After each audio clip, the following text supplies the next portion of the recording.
Welcome to the Father on Purpose podcast, featuring author and ministry leader Kent Evans and business executive and military veteran Lawson Brown. This is a show for you, Dad. You want to be a godly and intentional father. Unfortunately, you've turned to these two knuckleheads for help. Let us know how that works out for you. Before we begin, remember this: you are not a father on accident. So go be a father on purpose. Please welcome your hosts, Kent and Lawson. Hey, Dad, how do you help your children learn how to handle their finances? And even maybe a wider question is, does it even matter? Does God care about how we handle our money? And if he does, how do we know what those principles are? And how do we pass them on to our children so that money can be a blessing to them and not a burden? Today, we're going to talk about that subject, and we have an amazing guest with us today. Before I introduce him, I want to remind you that today's show is brought to you by our friends at Range Leather. Speaking of money, you should take some of your hard-earned money and go spend it at rangeleather.com, because this show's coming out, with only so many shopping days till Christmas. So Range Leather, run by Kyle Koster and the team out there, I've been in their building. I've stood on those 100-year-old hardwood floors at Range Leather and seen the amazing products they make. Go snag your wife something awesome this Christmas at rangeleather.com. And don't forget, when you do, use MJ15, that's MJ15, for 15% off of your next order at rangeleather.com. Go order something today.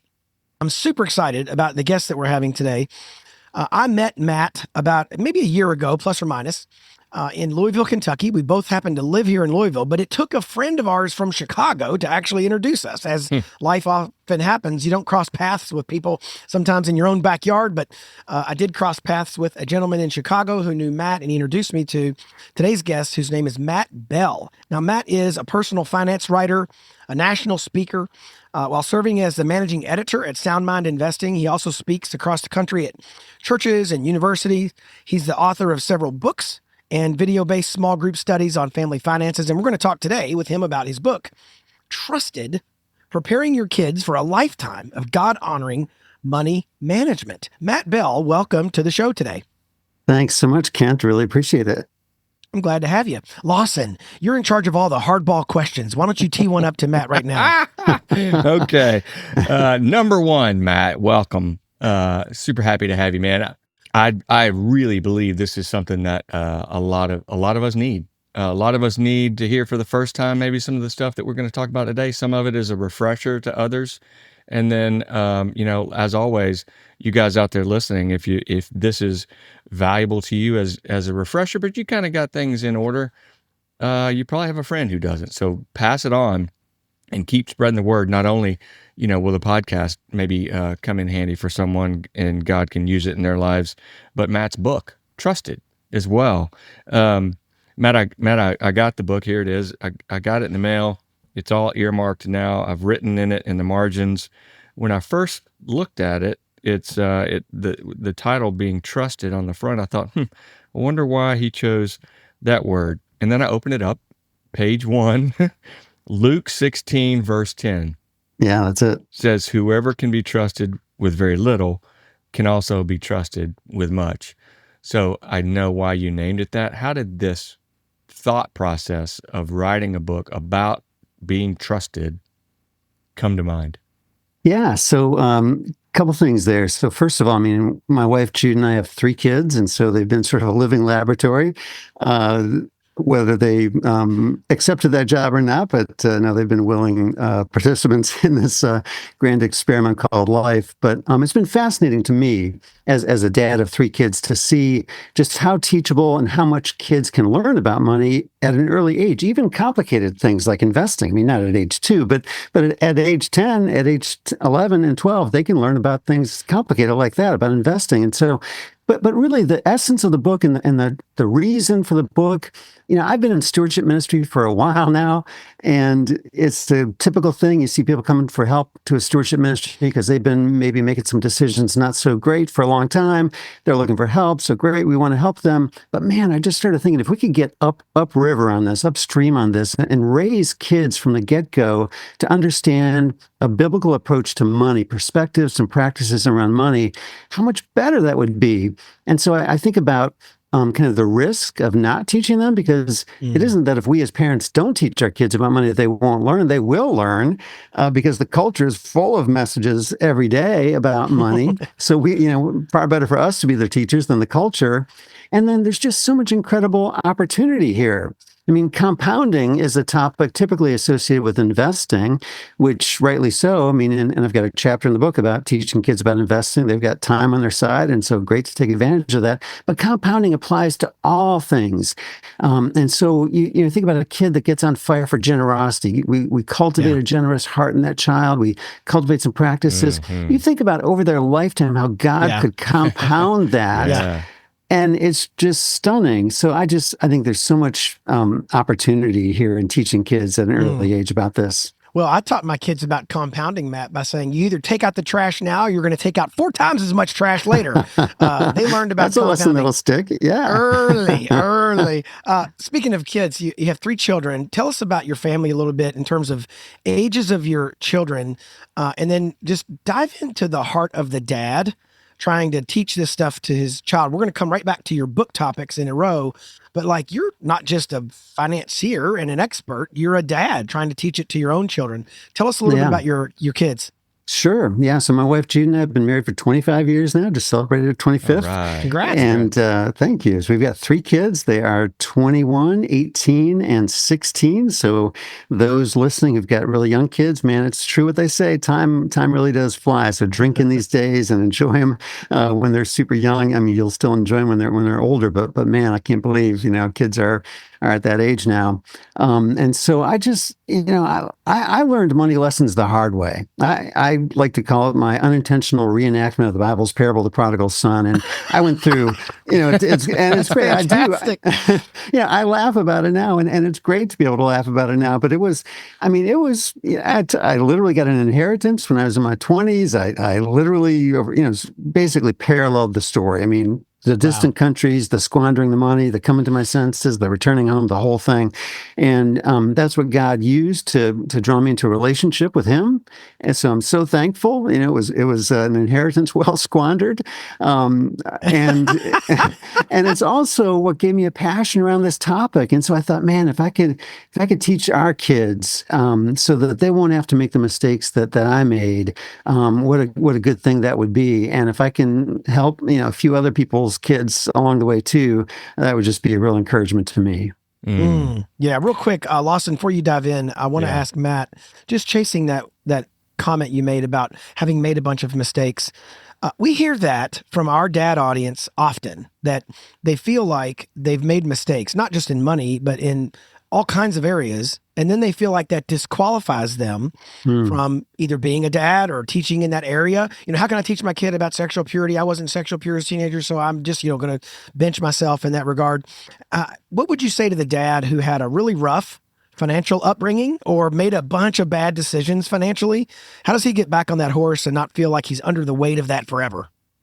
Yeah, so a couple things there. I mean, for one thing, in the book, the first half of every really practical chapter in the book is written to parents because, the parents kind of have things all figured out. And look, money's one of those things none of us ever get fully figured out. So, whether you're struggling with money or whether you've got money thing going pretty well, it's teaching. I'm teaching to the parents because we need to be role models. That's the primary way our kids are going to learn. And then the second thing is, look, at a certain age, we can start to tell some of our story to our kids. We don't want to open up everything at age 2, right? But as they get older, we can start to share some of the mistakes we've made. That makes us more real in our kids' eyes and makes us more authentic. And we're sharing our hearts with them that, hey, we learned some things the hard way, and you don't necessarily need to. I mean, you will. In life, we all learn some things the hard way, and sometimes those are the lessons that really stick. But I just, I think it's okay to be authentic, and I think it's okay to be on the journey. So if there's a dad listening right now Yes.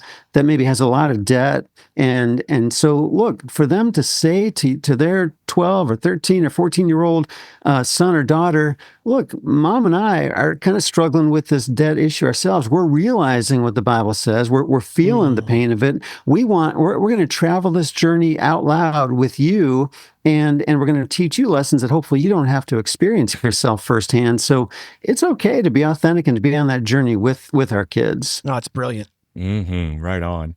I am speaking, from firsthand mistakes. Did not do a good job at all, and we got way over our head early on in our marriage and had to learn the hard way. And I had a decent example in a father and mother who, but we just didn't have much. And then I never really understood kind of some of these key principles that you call out in the book. But I want to start with what I thought really made sense, and that was understanding our identity as the kind of the backdrop or the foundation. In fact, as really the foundation, because you reference Matthew 7:24, which talks about where Jesus says, "Everyone who hears these words of mine and does them will be like a wise man who built his house on the rock." So being a wise builder as part of our identity can ground our mindset, I think, in a way, versus just be good with money and teach your kids these principles. Okay, do that, yeah, but why? Like, you get into the why. Is that kind of how you were thinking about the identity piece? Absolutely. And that's so critical, because we can learn some tips and techniques about money, how to save a nickel on every can of tuna we buy and these kinds of things. But really it comes down to the heart. And so what you're talking about there, Lawson, about identity is so vitally important, because we want to go through life and teaching our kids to go through life kind of asking the question, what would a steward do in a situation like this? We're going to buy a house together. We're getting married. We're going to buy a house together. How much house would we buy so that the house doesn't own us, so that we can enjoy the gift of being able to afford this house? What would a steward do? So we want to teach our kids, and we want ourselves to go through life with that identity. Because that parable of the wise and the foolish builder, I love that, because the shifting sand is the messages of our culture. The rock where we want to build is the rock of God's word, the timeless truths of God's word. So we want to build on this foundation of God's truth. Yeah. And with that in mind, Matt, guys like me, as a young dad, years ago, or maybe someone has continued to struggle and has some bad habits, but is on the way, like they want to do better, or they're beginning to learn. Early in the book, you talk about there's no single correct way to get it right or to pass it on to your children. And I think that's a relief valve for some guys that are like, all right, so I've got to learn a ton before I get going. Yeah. And so one of the messages to go along with what you're saying there, Lawson, is that this isn't, parents don't need one more thing, right? Parents are busy. We've got stuff to do. And so this isn't about, okay, now you've got to carve out an hour every day to get out a chalkboard and kind of map it out for your kids. No, this is about using the rhythms of daily life to just start to talk about things we're doing. So we're paying the electric bill. We can tell our kids, hey, come on over here, take a look. You see these lights here that light up the house at nighttime? We pay for that. Here's how much we pay for that. We're going to the grocery store. We're showing them the tags on the shelf. Grocery stores make it kind of easy for us now. We can compare the cost per count or the cost per ounce of different items. And sometimes the larger size is not the better deal than the smaller size. There's some of that marketing stuff going on in the store. What? And so I know it's a shock, isn't it? But if we just include our kids in conversations about what we're doing with money within the rhythms of daily life, it's actually, there are so many opportunities to teach lessons along the way. Yeah. In the book, Matt, you talk about 7 foundational skills of finances. We don't have to cover every single one in depth, but what are a couple that would pique the dad listening his interest to maybe go check the book out? What are 1 or 2, or maybe let me frame it this way. What are 1 or 2 that dads tend to get wrong most often? What are a couple of those foundational skills you go, man, in our modern era, this is the one a lot of dads are really missing, or they have trouble learning? Yeah, I mean, it's everything from you just think about all the practical things you can do with money. So we need to earn money, then we plan the best use of money, then we're going to be generous with the first portion of money because that's what the Bible teaches us to do, and that's kind of how we're designed. And so you can just pick any of those topics. I mean, you think about cultivating a good work ethic in a kid. I think that's essential. We don't want our kids to be lazy or to be entitled. We want our kids to be go-getters. And so, part of that is showing our kids what to do. So we're going to teach kids at a certain age, maybe 10, 11, to mow the lawn. We're not just going to set them free with the lawnmower. We're going to show them how to do it. We're going to show them how to be safe in doing it. We're going to, do it with them for a time. And then we're going to set them free to do it on their own. Again, what I've learned is that kids can do things and handle more responsibility than we think they can. I mean, I tend to have some micromanagement tendencies in me, but I remember a time when one of our door handles stopped working on one of our closet doors, and I'm not the handiest guy in the block. I went to the store and bought a handle. It took me a while to figure out which handle to buy, but I brought it home, and I really had this thought. I was going to open up the package. It'd probably take me, a week and a half to figure this out and get this done. And I thought, I'm going to ask our then 14-year-old son to do this job. And I still thought I'm going to first open the package, read the directions, and then supervise. No. I handed the package. I caught myself. I handed the package to him, and I said, I'll give you $5 if you can get this done. He had it done in no time. He had a sense of pride of doing it. Great. He learned some things that I still don't know how to do. But, so I mean, this work ethic thing, and there's research that I talk about in the book about how the best parenting, when we're teaching kids these skills, it's to set high expectations and to support those expectations in a warm environment. So we're setting the bar high. We expect a job well done. We're not going to pay if we're going to pay an allowance or something for a particular job. We're not going to pay for a sloppy job or a job not well done. We're going to set high standards. But if they don't do the job great, we're not going to rail at them. We're not going to scream at them. We're not going to be mean to them. We're going to support them. We're going to say, no, it's got to be done this way. It's a warm environment. So high standards within a warm environment. That's a great overarching approach to teaching our kids a good work ethic. Nice. I like that you've honed in on a few things that matter in my mind, and that I have found true for myself and my kids to a degree. You mentioned generosity. Wouldn't it be great for a kid to become contagious with that generosity? Yeah. You talk about a work ethic, and then there's also something psychological, mental about when you work for the money and then you go buy something, your appreciation of the value of that is different. Your kids will see it as their own, something they've earned. And I think that's just a great life lesson and something God honors when we appreciate what we have. Absolutely. I think one of the hardest words for a parent to say is no. And yet it's so healthy when we do. And so the kids, kids have, I'm convinced that kids have this part of their physical makeup is something called a wanter. So I don't know where it's located, if it's by the kidney, by the heart, but there's a wanter and they just want stuff and they're always asking for stuff, right?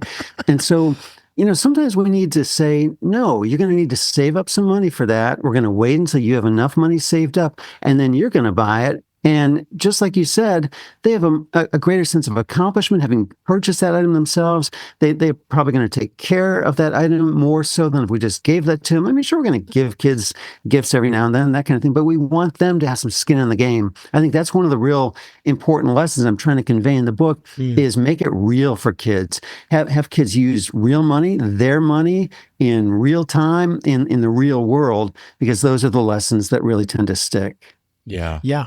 And let's say somebody got super interested in generosity and they wanted to send a large check to manhoodjourney.org. They just go to manhoodjourney.org/donate, and you can put this principle into practice today. Yes, that's right. This very day. We're here to help. I'll tell you what, if you wake Kent Evans up at 2:37 a.m. in the morning and shake him awake, he's going to start talking about donate to Manhood Journey. Hey, I don't think we did, but I want to be careful that we really remain kind of rooted in that identity concept. Something that you mentioned later in the book is I'm going to paraphrase, so you correct me. Identity can determine your direction and the strategy, I guess I would say. Who we are in Him and whose we are in Yeah. him is what propels us toward wanting to do better for ourselves as a dad, and wanting to help instruct and guide our kids. Let me ask you one thing here. And I think it's here's what I'm going after, Matt, a mindset that our dads go, yes, I am determined to do this. Now I have made the decision.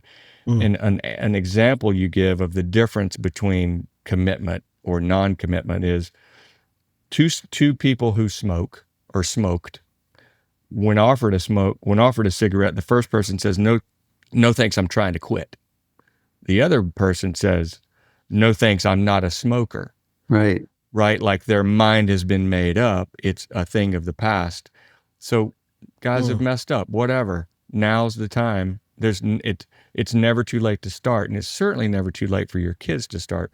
What do you say about tie this with identity and making the decision as a dad to go down this road? Yeah. And again, identity is so critically important. And what I like to do is compare and contrast identity. So the world, financially speaking, calls us consumers, right? We hear that term all the time: consumer spending, consumer confidence, consumer sentiment. We hear it so often that we just take it for granted. And yet the Bible doesn't say that we were consumers, because the literal definition of a consumer is using stuff up, wasting stuff, squandering stuff. That's to consume stuff. We're made to be stewards of God's resources. God owns everything. And that's a completely different identity, completely different worldview with a completely different set of purposes and priorities. So if I'm a consumer, then I'm the most important person in the world. It's all about my happiness, my pleasure, my comfort. If I'm a consumer, money and things create happiness. If I'm a consumer, I'm in competition to have more. But if I'm a steward of God's resources or a wise builder, then God is most important in the world.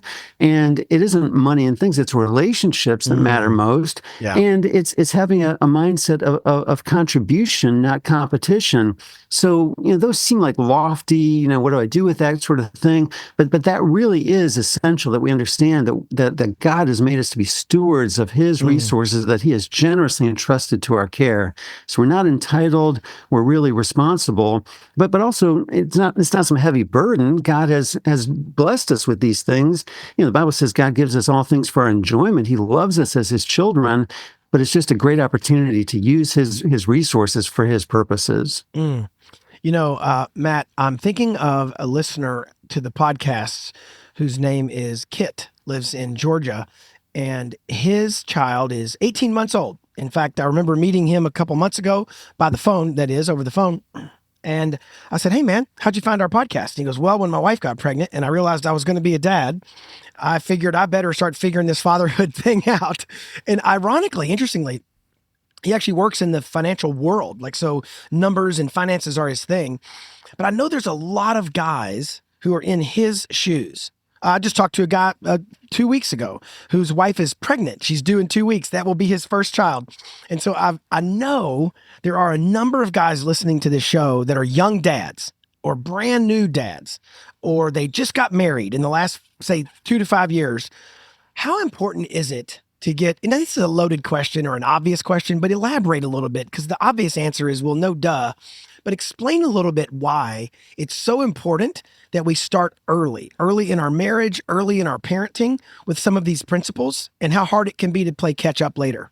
Yeah, great question. So, for one thing, kids are catching things more than we realize. And even at a young age, they're watching, they're listening, they're observing, and they're picking up on stuff more than we even realize. And so, yeah, even when the kid is in the womb, that's the time to do kind of a gut check and to say, hey, I better, start thinking about, how am I going to be behaving in front of this child that's about to enter our home. So that's one of the things is to be mindful of that, because really the role model aspect of teaching these principles is the most important one. Kids will pick up on hypocrisy. It's one thing to teach something; it's another thing to do something. You don't want there to be some kind of disconnect there. And then the other thing is you want unity in your marriage, and oftentimes that might be lacking. And so there too, kids, you want your kids to see a healthy marriage and how that plays out together. And that's a complicated thing unto itself. Husband and wife come to marriage not with a blank slate. There's differences in temperament, differences in upbringing, and all those sorts of things. And so really preparing for having a child, or when you do have a child that's super young, it's not too early to get started with some of this stuff. It's interesting. It's so powerful. I was giving a very brief presentation recently on finances, and I came across a National Institutes of Health study about the reasons people get divorced. And there's all kinds of studies, and I know but this is super recent, and it had money or financial struggle as like the third thing, I think, maybe third out of this list. But below financial struggle were things like drug addiction, physical abuse. And you look down this list and go, oh my word, man, like you got a better chance of having a marriage succeed if one of you needs to get, off of the sauce, or get unaddicted to a drug than if you have money problems. How important is it in the marital context for us to kind of have our financial act together in terms of how does that bleed over into our marriages? Yeah, really important. And one of the things within marriage that's a real problem that can lead to divorce is if one spouse thinks that the other spouse is irresponsible in using money. That's just a festering issue that can really... Which early in my marriage, in my wife's case, she was exactly right, and it was me. Well, it's good you can laugh about it now. So obviously something has changed, right? Therapy's helped a lot. It's been great. But I mean that's an issue that there's a lot of things around that. But one of the simple tools that can so help in this area that we can teach our kids is a budget. I love using a budget. Now, I might be kind of unusual because some people really like to complain about budgets and they don't like budgets and that sort of thing. But I'll tell you, using a budget where husband and wife have come together, they've decided, all right, here's how much is coming into our household, here's how we're going to allocate, we're going to make these decisions together. That can bring unity, that can bring wise money management, that can kind of rectify some of those issues around irresponsible uses of money. Yeah. And we can teach our kids budgeting at a really young age, because you've probably seen these jars, the give, save, spend jars, right? And sometimes there's piggy banks that are set up with 3 slots, and those are fantastic because that's an early budget. What is a budget? It's taking resources and allocating for specific purposes. We're teaching kids a really important life skill at a very early age by using some of those tools. Yeah. And we're launching today, in honor of Matt Bell coming on the podcast, we're launching the Manhood Journey Jar program. No, I'm just kidding. I'm going to stop. I'm just kidding. Hey, on that point, it doesn't have to be complicated, the budget. Right. Proverbs 21:5 here in chapter 4 of your book, the plans of the diligent certainly lead to profit, but anyone who is reckless certainly becomes poor. And I find it hilarious. You said, if a budget would it be? And it, you've got like the Grinch, Darth Vader, my mother-in-law, in air quotes, by the way. That was from someone else. You didn't say that about yourself. But I remember the early days, and it was a good life lesson for Audrey and I would have called it like a cop or a referee, because that's where we went and we were told yes or no, or, stop or go. Right. And it wasn't fun, but what it did was it allowed us freedom down the road because it got things in order. It helped with the chaos. Yeah. It helped with the confusion. Mm-hmm. So I just want to double down on that if we can talk about a tool for ourselves and for our children that can teach them some of the discipline, that helps and that helps result in freedom. Talk about how you explain the high level. There's 10, 10, 80, there's 10, 40, 50. Right. You don't have to get the exacts right in every circumstance, but the principle of that, talk about that a little bit. Yeah. I mean, that's allocating resources. That's a very adult sounding thing. And yet a very young kid can be taught that. So when you're giving, if you're providing an allowance for your kid, if it's $1, give it in dimes so that they can start to allocate. Okay, here's 10 cents. It's going to the Lord's work first. It's our first fruits offering to the Lord. And then I like to encourage parents to teach their kids to save a pretty significant percentage, like 40, 50% of every dollar that comes in because they're young. They don't pay the mortgage. They don't pay for insurance. They're not paying for growth. There's a lot of things they're not paying for now. So now's the time to build up some savings for the future and start to invest eventually too. And so that's right. So a budget, it isn't, people think it's restrictive, like you're talking about the cop. I like that. And people talk about it, it's something you go on, like a diet. We can't go out to eat this weekend because we're on a budget. It sounds so negative. And yet a budget is not about less. It's about more knowledge about where the money's going. So we have more for what really matters. And yeah, that's just terminology and stuff, but really that's kind of the identity of this tool that we're using to manage God's resources. So if people are not using one, I like to call it a cash flow plan, because that's really what it is. Money in, money out, and we're being intentional, we're being stewards to manage God's resources, and absolutely to teach kids, the discipline. Okay, and that's teaching limits too. Like we have X amount to spend. And so again, if we're going to the store, kid spends everything, if they're getting an allowance, they spend it all the first day, then the next day they see something else they want. Here's where we need to step up and be the dad and say, I'm sorry, but no, we're gonna wait until next week when you've got more, and then they learn to save up a couple of weeks to buy things that are more expensive. Yeah, you talk about every dollar gets a job. That's right. And that mentally assigning purpose to it, I think, is a part of that strategy. Yeah, absolutely. Yeah, and kids can learn these things. Sometimes we get off to a late start because we think, kids are not interested, or kids really can't learn these things. Kids can learn these things at a young age. And money today has become so abstract. Now we're using not just credit cards and debit cards, we're using digital wallets. What's that, Right. For a young kid? So I like to make it as real as possible, as long as possible. Have kids use real money, real cash, coins and dollar bills, and then we can move them on to more of the online bank and the electronic systems, but start out making it as real as possible. Yeah. That tangible aspect, Right. I think, is really important. Shift gears, but before we go too far, dude, this is great. Good for you, and thank you. I think you're doing great work. God has certainly used your experience and your background, and I think dads are going to benefit. We always want to reference scripture. We always want to impart something that we think or as God has put on our heart that is useful, and then we also want to have a little fun.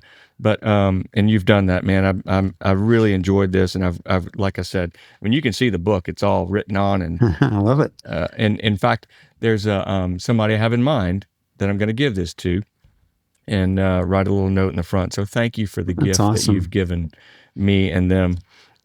Last thing, and I'll let you off the hook. Spending.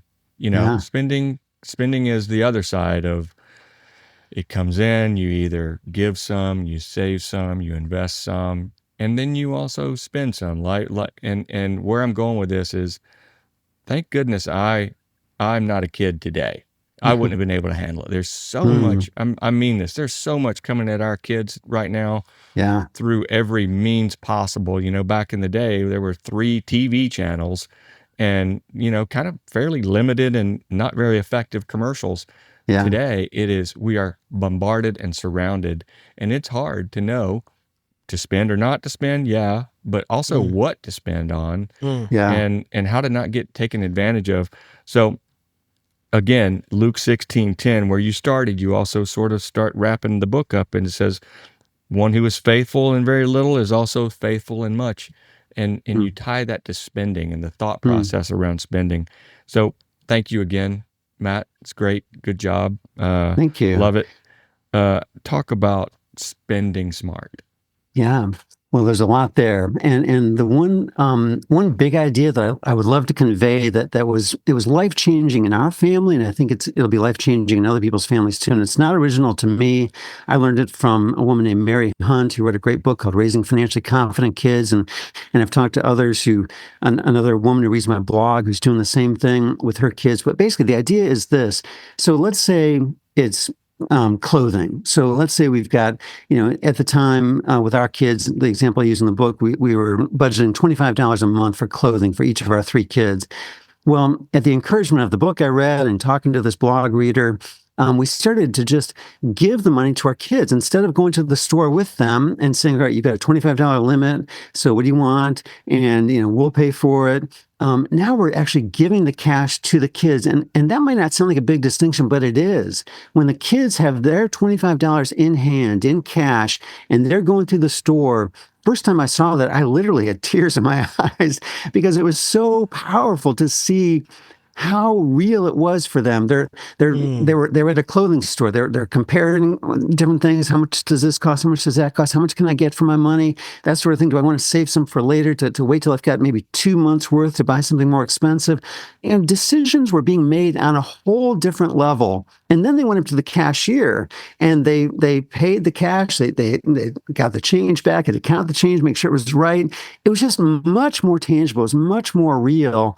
And again, that's one of the themes of the book is to make it as real as possible. So the idea that the woman who reads the blog was telling me that every year on their daughter's birthday, they would add a new category. So they started with clothing, then it became like personal care items. So they have a daughter. Nice. So it was things like, she's going to buy her own makeup, her own personal care items.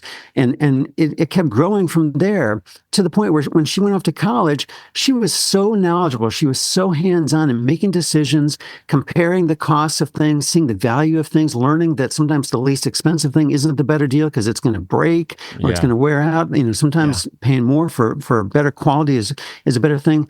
It just made the whole decision-making process more real for the kids. So I just love that idea of actually giving the kids the money that you had budgeted, that you would have spent on their behalf. Let them actually manage that money themselves.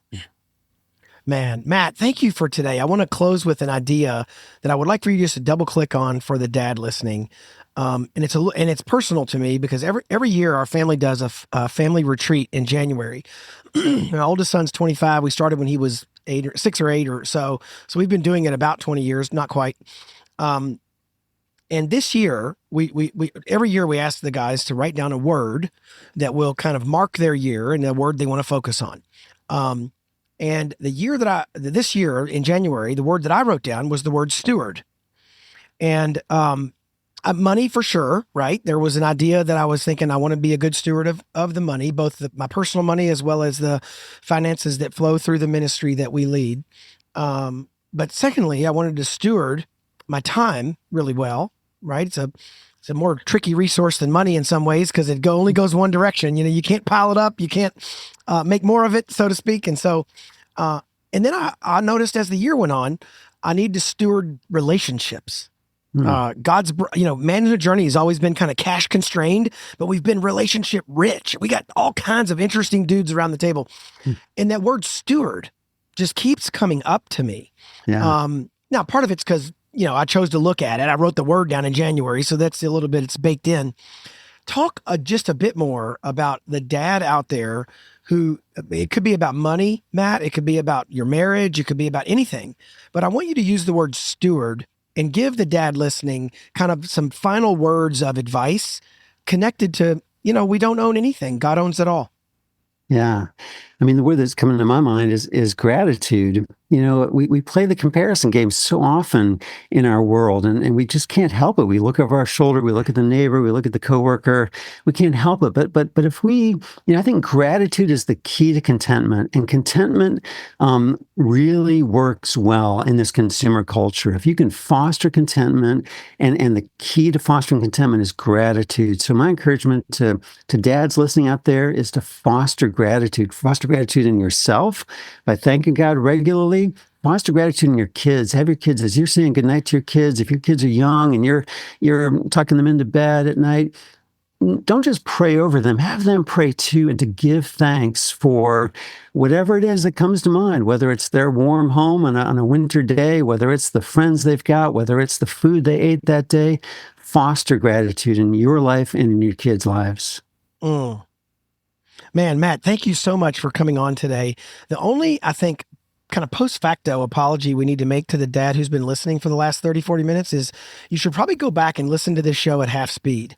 And the reason I say that is because, no joke, man, you're a really great communicator, and you drop your value per minute. If that were a thing, if we were tracking that around here, which we don't want to start tracking that because I'll be at the wrong end of the value per minute metric.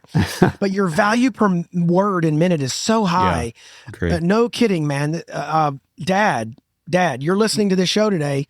because you want to get better. If finances are your thing that you want to aim at and become more effective in this area of stewarding your money well, rewind the clock and re-listen to this episode and slow it down and take some notes. Also, we strongly encourage you. We'll put it in the show notes. We'll make it easy. If you're on digital, just hit a button. We'll make it easy for you to burn some of that money you probably ought to be saving. Just kidding. Just kidding. Go buy Matt's book, Trusted, Preparing Your Kids for a Lifetime of God-Honoring Money Management. Go buy that book today. It's also got a snappy workbook, like there was a study guide that kind of goes with it. Oh, love the study guide. I was reading through that before we got on the show today. Man, super great, easy to use, basic, simple stuff. And like the way Matt talks, very high value per word, so's the book and so's the study guide, where you get a lot of value per page that you have to read. Very efficient read. Go read the book, go buy the book, grab the study guide, and then go check out Matt's blog. Matt, what's the name of your blog again? Remind the listener. Sure. It is mattaboutmoney.com. mattaboutmoney.com. You can go today, and that's probably free. You can go get some free advice right now. If you're really cash strapped, go to mattaboutmoney.com and then later snag the book. Matt, thank you for coming on the show today, bro. Thanks a lot, Matt. It's great to meet you. Kent and Lawson, this is great. I really enjoyed it. Hey, Dad, thank you for listening to today's show. If you found this episode helpful, remember, you can get all the content and show notes at manhoodjourney.org/podcast. And if you really liked it, please consider doing 3 things. Number 1, share this podcast with someone. You can hit the share button in your app, wherever you listen to podcasts, or just call a person up and tell them to listen in. We're sorry, your call cannot be completed as dialed. Number 2, subscribe to this podcast so you get episodes automatically. That helps us as well to help dads find the show. You can do that through your favorite listening app, whatever that is. And finally, review this podcast. Leave us a review, good or bad, wherever you listen. Those reviews also help other dads find the show. You can always learn more about what we're up to at manhoodjourney.org or fatheronpurpose.org. We will see you next week.